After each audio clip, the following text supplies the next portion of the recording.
Okay, this is my week 9 quiz for Applied Calculus 2. I'm Ladon McAllister and I am on questions 1, 2, and 3. So for the first question, all I did was I took the area of the different parts. So for between 2 and 4, I took the area between this and this.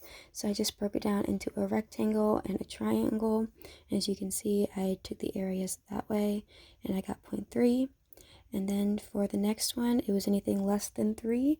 So I took the area from the 3 all the way down to this point and did the triangles area.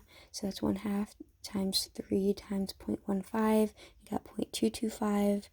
For the third one, I did this rectangle here. I need to do this rectangle because the line, it flattens out right there. So you just have to do between 5 and 7, which is just 2 times 0.2, and I got 0.4.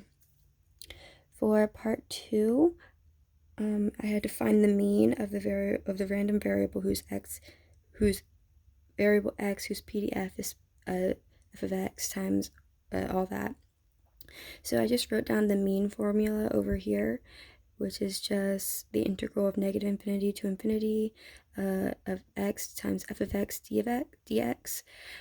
And so all I did was basically plug and chug. So I put the 0 to 3 over into the integral and replacing negative infinity to infinity. I have the x, and then I plugged in my f of x equation, d of x, and I got 1.68.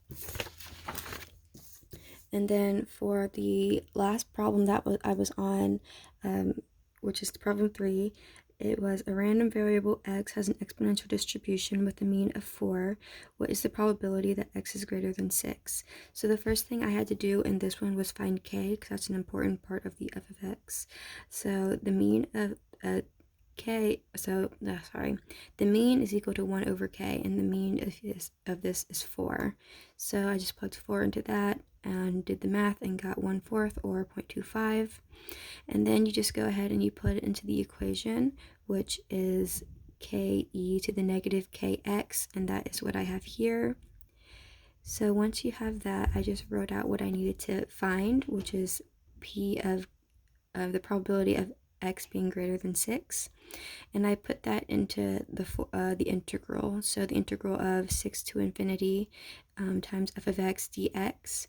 And because this is an improper integral, I had to find the limit of n to infinity, which is this. And I just decided to do the numerical method because I thought it might be easier than algebraic.